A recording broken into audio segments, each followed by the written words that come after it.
Sa nagahilapit nga Noche Buena, kag medianoche, pila sa aton ang masako na sa pagpangumpra sa kinughanda. Apang ang manugbaligya sang prutas sa distrito sang Haro, nagabatsyag sa pikano nga pagbakla na isang prutas. Istorya ni Maria Del sa Lanceta, nga 20 anyos na nga nagabaligya sang prutas. Magita hina baklanay pa. Kita mo la tao. Okay. Subong subong ma'am ang imo nga mga prutas nga ginabaligya, mga pila ma'am ang presyo subong. Ang puntan nga 88 tag 100. Ang 138 tag 15 ang isa. Okay. Ang yak tag 100 ang isa. Ang seedless 250. Ang mangga 180. 180. Okay. Ang melon 100. 100. Papaya 60. Ang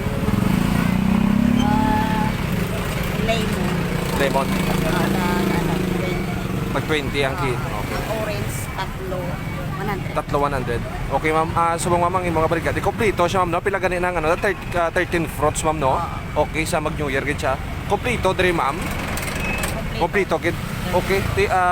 Subong kamusta do medyo mahina pa ang baklanay. Okay. Mga sano gid mo ma'am nag-start diri baligya. Yung opinan kami ni Mayor sa December 1 pero nag-start kami mga well 12 na. Okay, subong sobra na isa ka semana ma'am. Maduwa na ka semana. Okay, so hindi gid masyado ma'am no ang baklanay pa. Okay. Sa maglinigad ma'am nga mga tinion nakapwesto makamudri or sa iban nya portion sang syudad. Kamusta naman yang baligyanay sadto? ayos sa Halos wala naman sang pinagbago. Siyang kita naman ang nagpadulong sa downtown sang syudad. Makita man nato ang masako nga mga tawo. Kag pila man diri ka mga fruit vendors ang nakabatsyag sang pigado nga pagbaklanay. Yari naman si Menevic Franco nga nagabaligya sang prutas sa downtown area. Subong niya sir sa diribanda sa amo daw hindi ko manggit baklanay. Baklanay? Makay wala ko manggit ang ano mo pero kasi sa bus guro sir ang Boss, madahog naman. Mga pila ka na diri ma'am ka tuig nga nagabaligya. 2 years pa lang. Dua. Okay, ti medyo dugay-dugay naman. Okay, sa maglinigad yung mga tinion ma'am sang may grabe pang pandemic awan ng COVID. Kamusta ang baligyanay nimo? Nabi patugani sir. Na may pa to kumpara. Okay. Ano na yan? Income ka gito ya subong niya nga daw nag-open na balatanan. Oo. Daw siyempre ka tunga-tunga ng mga tao. Oo. Nami isang una, nami sa nag Nami kidya sa una. Sa una, Para sa subong nga mga tinong. ahay. Isang una ya sa diriho.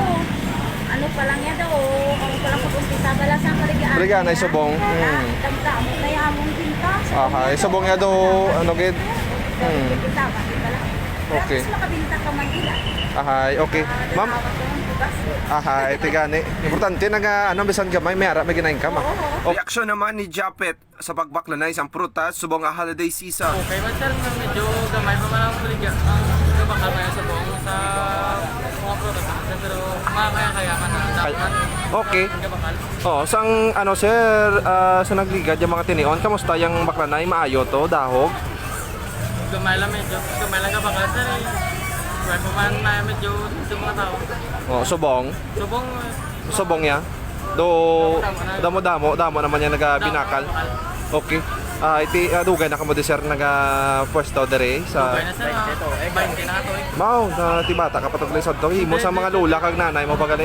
Yari naman ang presyo sa mga prutas. Ang pinya, 70 kada bilog, tob-tob 50. Melon, 100 kada bilog. Peras, 15, tob-tob 30 kada bilog. Lemon, 20 kada bilog. Grapes, 120 ang kilo. Singkamas, 100 kilo. Golden watermelon, 60 ang kilo. Red watermelon, 50 ang kilo. Yat-yat, 100 kada bugkos. Orange, 300 na may kagpulo naman ang gagmay. Apple, 15 kada bilog. Tob-tob tag 4.50. Paho, 170 ang kilo, tob-tob 200. Pomelo, 150.